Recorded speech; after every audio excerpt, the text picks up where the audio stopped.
FSN Radio. It's all about what's next. Go to financialsurvivalnetwork.com and sign up for your free weekly newsletter. You'll also get 3 free reports. The Financial Survival Network. It's all about what's next. Welcome, and you are listening to the Financial Survival Network. I'm Kerry Lutz. This is one of the last shows of the year, so we'll do like others do. But first, be part of the show. Email us with your questions or comments. We really love to hear from you. And you can use the Twitter feed at Kerry Lutz, which has really been heating up lately. So we're going to do what others do, kind of take a look back at 2017, see what notable events happened, how trends changed, and what they're like moving ahead to 2018. And with me is MoneyballeEconomics.com's Andrew Zatlin. Andrew, welcome back. Hey, Kerry, thank you for having me, and Happy New Year, everyone. So, 2017, important year, important trends, important outcomes. Where do you see it? This is going to be one for the books, and I think we have to give credit to Donald Trump. There's just no other way around it. I think he really is the man. He really is coming in and blowing away any positive expectation one could have had. There's just no other way to put it. All right, so obviously, his most notable legislative accomplishment is the tax reduction bill, which if you're in New York and you make $500,000 a year more and you live in Manhattan, it's a massive tax increase bill, but that's the price you pay for living in the People's Republic of New York or California or Minnesota or Maine. All of these blue states, there's a couple of reds thrown in there too, Andy, are really going to take it on the chin. But for the people who've had the common sense to either stay away from those cesspits or to simply move out, it's going to be good for you, isn't it? Kerry, I wish you'd quit dancing around what you really think, you know? I wish you could just get straight to the point. I'm that kind of guy, you know? I have a hard time. Let's put this in context if we can. Let's look at 2016, which kind of set the stage for what's going on. We were heading for a recession. If you look at the numbers in the middle of 2016 as we ran up into the election, the world economy was heading towards a recession. If Hillary had been elected, we would be firmly in a wicked recession right now. If you look at any number, any macroeconomic number, you will see that post-election, all of a sudden, it's just crazy positive, very bullish, very optimistic. And that's Trump. What we have is a business person coming into the office, not a lifetime politician or bureaucrat, a business person who's looking around and saying, this is madness. This is not how you run a country. I mean, when I was a kid, they used to read me a book by a guy named Shel Silverstein, The Tree. I don't remember the actual name of it, but it tells a story about this kid and the tree gives him fruit and branches. And after a while, the kids basically decimated the tree. The tree basically is dead. He's taken it. I don't know why they read that to me as a kid, but to me, that's sort of what we've been experiencing is you have this wonderful bounty that's just been plucked and plucked and plucked until it was almost dead. And that's what the political class has been doing for a couple decades, giving away everything. I mean, at the height of the election, we had Hillary saying, I'm going to forgive $1 trillion in student loans as she was trying to keep up with Bernie Sanders. I mean, basically, you had some real nonsense going on. We were destroying our economic fundamental infrastructure. And then you got a guy coming in and saying, no, I'm not going to do that. We're going to firm up our infrastructure. And he looked around and he said, we've got real infrastructure that needs to be rebuilt. We've got trade deals that are ridiculous, that are so one-sided against us, that are being taken advantage of. There's China off in the distance stealing our intellectual property. And for a decade, Obama's done nothing. What's going on here? So you have an adult finally stepping up and saying, I don't owe anyone anything. I'm independently wealthy. I'm not like the Clintons trying to get super rich. I'm not beholden to anybody. I'm going to come in and I'm going to set the course differently. And I think that's what we're seeing. After the first year, what do we have? We've got someone coming in and doing a lot of interesting things, but boom, we have a tax cut coming in. And unless you're on a fringe group, it's hard to argue that this is a bad thing. And then we've got this rolling thunder effect that Trump is doing, which is he's going to follow this with an infrastructure plan. What we have is essentially a discussion that probably took place earlier this year with Janet Yellen,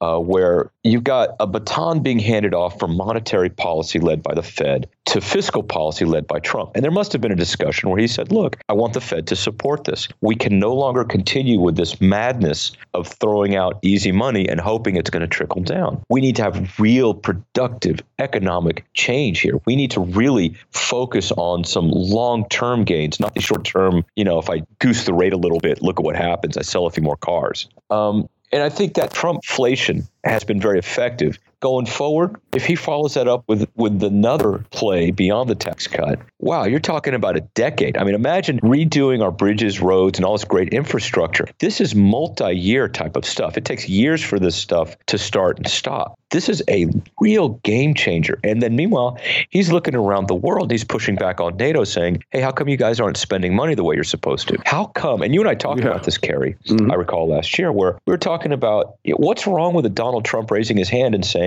we have a 70-year-old agreement in place, NATO. What's wrong with revisiting it and asking if it's serving the same purpose and goals from 70 years ago? There's nothing wrong with that. He was vilified by Hillary Clinton as saying we're abandoning our allies, where in fact, I think he's saying, no, agreements are always worth revisiting. NAFTA isn't doing what we thought it would do. Well, let's revisit it. Let's make it do what we want. We don't live and die for other countries. We're supposed to be about securing our own success. And if that helps other people, great. If we can all grow the pie together, that's great. But we're not interested in shrinking and falling apart. And I think that message has gone out to business, and they're seeing it in actuality. Yeah, well, I'm going to make a prediction for the coming year, probably after the midterms, but I believe it's going to happen because, look, tax cuts always stimulate the economy. They're always a major boost for psychology. They eventually wind up bringing in more money into the tax man, but that's not their primary purpose by any stretch. I'm saying that he's going to go back probably after a midterm sweep, which I believe will happen because we're going to be in the midst of 4, maybe even 5% GDP growth. He will go back after the midterms, after it's even more favorably laid out for him, and he will go for another tax cut. And this will be really the tax cut that we should have had, but not the one that he was in a position to get for us. That is my prediction for 2018, 2019. Might run into 2019, but it's going to happen. There you have it, folks. Bold prediction from Kerry. And I'm the only one who's predicting this, too. You make a note of it. No one else has even thought of it. But Trump doesn't look at things. Congress looks at each battle as all-consuming and the only thing that's happening at the time. Trump, on the other hand, and I hate to use the analogy, the four-dimensional chess, the Democrats and Congress can barely get together with a modest game of Chinese checkers, but he is thinking about the war, not the battle. Congress only thinks about the battle. Trump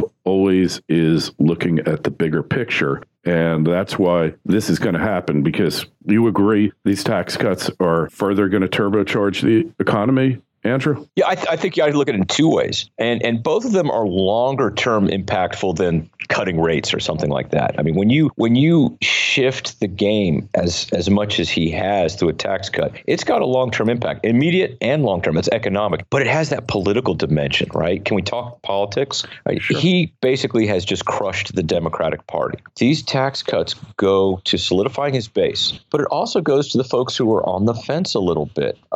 It's hard to hate a guy who just put money in your pocket, number one. Yeah. But number two, look at who's paying the price for the tax cut. California. You said it at the beginning. Yeah, California.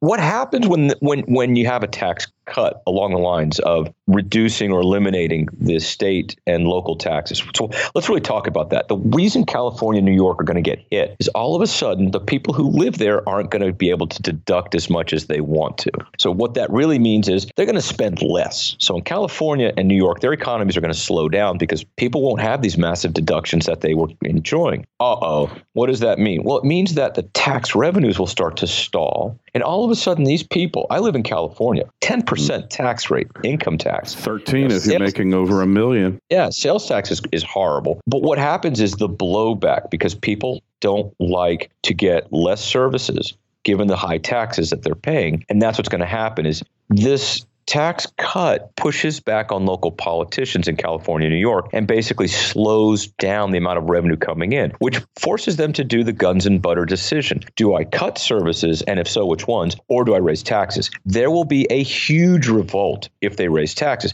So basically, the Democrats are in a bad place. They can't win. Either they raise taxes, which pisses off all their people, or they cut services, which pisses off all their people. So they're in a lose-lose situation. And that'll be interesting. I don't think Republicans are positioned right now with candidates to take over any local elections per se. Definitely but not. It definitely makes the populace resent the current administrations, the Democrats in power. It's masterful. That's really why the Democrats are upset, is they've been told you have to prioritize. And guess what? Your priorities are not going to be, oh, this was great. Every year they publish this list of ridiculous funding grants. Yeah. I saw one where literally $100,000 was given to somebody to popularize, I think it was Hamlet. It was a Shakespeare play, to wild animals. Literally, these people were running around in fields, not quoting, not performing, but just yelling out random Shakespearean quotes to wild animals. $100,000, right? So if you're forced to prioritize, those are the kind of things that probably won't happen.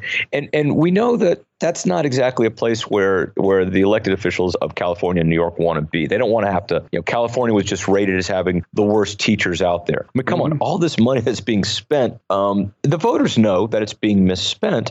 Yeah. And all of a sudden, it's going to, it's kind of the straw that breaks the camel's back. It's so I think total scam. Going back to it, the tax cut has huge, visible, tangible benefits over the next couple of years. And it also has a very political impact as well. That's really bad for the Democrats. So I can't predict what Trump is going to do per se, but I'm going to follow your prediction of a second tax cut. Don't know about that, but I will predict Trump will get reelected in a couple of years. Yeah. Oh, well, that goes without saying. If he wants to run. Yeah, he'll be running because he won't be done yet. Look, what you said is 100% true. These studies, all this money they spend, like why do college students drink beer? Why do college students have sex? They spent millions of dollars to find this stuff out, and just go to any college dorm and the answer will become immediately apparent. We just keep wasting money, wasting it, and nobody's cared. So I have like another prediction for the coming year. There's this thing called the impoundment authority of the president, and that's his right to not spend money that's been appropriated. And up until 1974, that was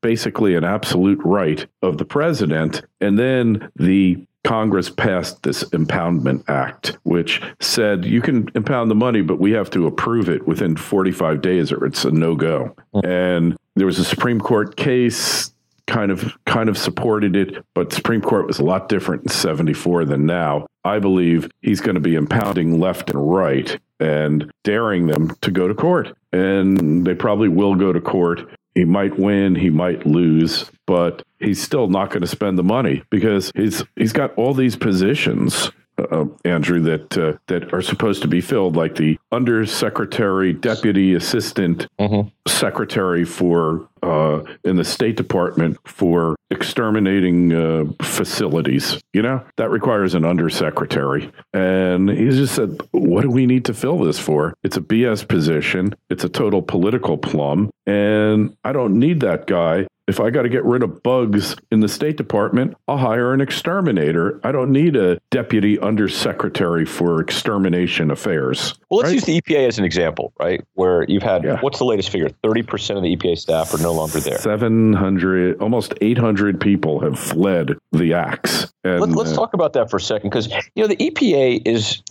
I have mixed feelings because I think the EPA does do some good things. However, we've seen examples of with every regulatory body has that revolving door where they go into industry. We've seen Monsanto and others take advantage of the EPA to get stuff passed by hiring ex-EPA officials. So while the EPA, I think, is supposed to do good, it's one of those entities that's, hey, it's like the Peace Corps. It's supposed to do good. I think it has been subverted in some ways, and it doesn't always do what it's supposed to do. And then there's the typical, bureaucratic overreach expansion. So within that context, I'm kind of bummed that some of the things that the EPA stands for are going to get hollowed out. But at the same time, I came across this case of one guy who left early on, the sort of the rats leaving the sinking ship kind of a thing, where you have that tectonic shift shift where the EPA is going to be told, look, let's go back to basics. What's our mission? It's a businessman's viewpoint. What's our mission? How are we fulfilling it? And where have we kind of strayed and scope creep? Well, this guy left, and this is where I think the EPA failure is epitomized. His job was titularly supposed to help local communities deal with basically factories coming in. The EPA, there could be some hazardous waste. There could be, some pollution and stuff. And so the local communities were supposed to help navigate these waters. Now, let's go back in time to places like, and I'm going to be explosive here, very, very extreme, I think. Let's talk Ferguson, where unemployment is so deep. This is an area, remember Ferguson had the riots. You had huge unemployment. What's going on there was also a community where businesses were not locating. And there were many reasons why. You have a guy at the EPA whose job is to help communities attract business. But what was going on was actually he subverted that. He was actually going out and saying, hey, why is it that businesses locate in low income areas and they create pollution? We need to fight businesses coming in. So the point here, Kerry, is you had a Ferguson that needed businesses coming in, and you've got people out at the EPA helping them keep businesses from coming in. And that's sort of the opposite of what should be going on, where, wait a second, if you want to attract business, you need to know that businesses coming in are coming in primarily because land is super cheap where you are. And let's face it, they are going to do some things that are going to add some amount of hazardous waste or some amount of pollution, but that's what factories do. So you're not going to attract Google into your backyard. You're going to attract, what are your resources that are going to be appealing to businesses? The fact is you've got cheap infrastructure, cheap land. And that's labor. A place to start. And yet labor. You had people at the federal level blocking that. Mm-hmm. And I looked at that and said, oh my God, this is insane. Why are people who are supposed to help communities advance actually at the end of the day harming them and preventing them from creating a tax base that's going to help them advance? And I believe that, I tie Ferguson to that because Ferguson, that's what's going on is you have such high unemployment. Well, why do you have high unemployment when you're surrounded by a huge industrial area? Because they weren't welcoming in businesses. Why? Because you have people at the federal level who were basically championing the inner city and saying, you shouldn't put a factory here. We're going to protect you from the evils of factories. Well, how does that help? What does that advance? And so, I look at this as saying by going back to basics and saying the EPA, your job is to make sure that, we're not going down a path where there's going to be a lot of pollution. How is it that you have the EPA in there and yet you have, the water being so foul in places where the EPA is supposed to be active? Focus on that stuff first. Focus on the basics. And then we can talk about the rest of this. I couldn't agree with you more. And so let's talk about 2018, Andrew. What do you see happening? All right, so we got back to basics president. We got someone who's clear-headed coming in and saying, what do we want as a country? And what he's recognized is, going back to Roman times, your success is going to be determined by your economic base. So with that in mind, let's take this 3-year view. 2016 was a bad year. Everyone predicted Hillary getting elected, and that was clearly not economically positive. You had the economy really just going into a tailspin. Trump gets elected. A lot of this year, a lot of 2017 is really sort of the response to the weakness of 2016. Now, the reason I kind of raise those two is you have all these wonderful macroeconomic data points coming out, especially if you look year over year. Well, guess what? Those comparables, or comps as they're often referred to, actually are going to be part of the negative narrative next year, because you're going to start comparing yourself to this Trumpflation. As we go deeper into 2018, you're going to have all this strong growth from 2017 that we got to compare ourselves to. And so you're going to start to see a little bit of a slowdown on a year-over-year basis. But again, let's keep it in perspective. Still strong growth. It's just, wow, it's like a baseball game where you're comparing yourself to the first couple of innings where everyone was getting a home run and you're only getting singles and doubles. Still a great game. If he follows through, though, with a part 2, this infrastructure plan, that'll save the year. That'll push it up even higher. The tax cut is going to push it up. So while I say, hey, you know what, you've got this tough comps part of the narrative, we can get beyond that. The trajectory can still shift in 2018 with the tax cuts. One concern I have now, let me break out some of the risks going in. One concern I have is, did everybody spend that tax cut already? Probably not. But a healthy chunk was spent because wages really aren't accelerating that much, still going at about a 4% year over year rate, as they have been for a couple of years. You're not seeing a lot of oomph in wages. And I think that's because no company wants to start giving huge raises. They don't want to, because once they do, then everybody's going to pile in. And so companies are incredibly profitable right now, but they still don't want to share with employees. And so you still have this break of how much money's coming in. If you look at the spending over the past couple of months, it's been strong, but it's also been coming not from the wages part of the equation, but coming from the savings part. People are dipping into their savings to keep their quality of life going. And that's never a good thing, unless they're doing it because they expect more money to flow. So you have this cycle, this virtuous cycle possibly kicking in. I'm raising my hand and saying we got to make sure it's a virtuous cycle, because dipping into your savings is not a long-term proposition. You do it only because you do expect those wages to start to rebound and accelerate. And I think that's actually where we're going to be. But that's one risk, is that wages don't accelerate. People dipped into their savings and, oh my, they're not feeling good. I personally think that we're going to see some positives. The tax cuts are going to be so much more positive than people think, and they're going to have more of a long-term boom, long-term benefit. Mm-hmm. The second thing I'm watching is hiring. We just had jobless claims. They're kind of range bound around 240K. Reason I mention that is, again, there's sort of a before 2018 and after 2018 effect here. As we're coming in, that tax cut hasn't changed hiring yet. And so we got the current trajectory. The current trajectory, 240K is our initial jobless claims level. That's almost what we were doing last year. So if we look at it from a year-over-year level, this is not good. This is exactly the formula that is the precursor to a recession. When your jobless claims this year are the same as they were last year, that means the economy isn't really growing. Now that's trajectory before tax cut, before 2018. I suspect that as we go into 2018, jobless claims will again start to fall back down into the 230, possibly even 220 range. I mean, historically unplumbed levels. And I say that because, again, tax cuts throw money into the economy. Even if it's just restaurant, you're going to have less fire and so on and so forth. So as we go in, I think you're going to have this repeat of all assets are going to be bid up. The stock market's going to go crazy again because companies are going to be hugely profitable. I don't think every company is going to be hugely profitable. Companies like a Goldman Sachs that said, geez, man, we're going to be $5 billion less profitable because of this. Oh, well, my heart's going out to you, Goldman. Let me cry you a tear. But I think for the most part, builders, anyone connected to infrastructure, especially engineering, you're going to see they've been beaten down in the stock market. I think you're going to see some of that come back.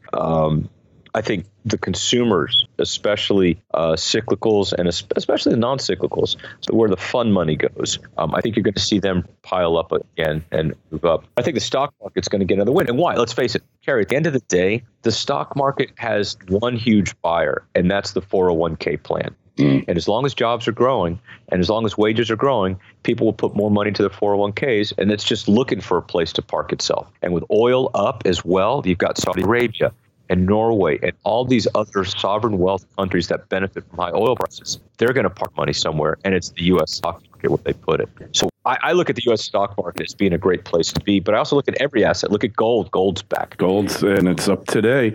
As long as you happen to mention gold, we should talk about that a little bit, at least. Up $10.30. Well, now it's back down to $8.40 the ounce. It's Look trading at this thing, man. 1304. Since we were talking about it, silver and gold have fallen. What's up, man? Are we that powerful? Yeah. Hey, we move markets, Andrew. You and me, we move markets. And don't forget it. We have power. So 2018, it's going to be a year of surprises to everyone except you and I, Andrew. I mean, let's just say if there's a war, hey, all bets are off, or maybe it'll be good for the economy. Who knows? And if Inspector Robert Clouseau Mueller actually gets his man, then we have to reevaluate. There's other things that can happen too, of course. I mean, quakes, natural disasters, but we made it not to be bullied. Yeah, but we made it through 3 major world-class hurricanes. I mean, I'm glad I don't live in Puerto Rico. I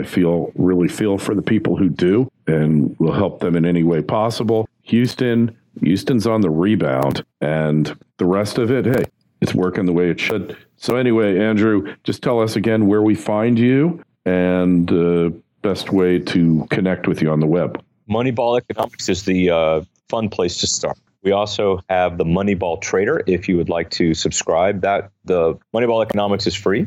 And we do stock picks and ETF movement. We've been crushing the markets. And you can get that insight if you subscribe at themoneyballtrader.com. All right. And questions, comments, we love when you participate in the show. Email us kl@kerrylutz.com.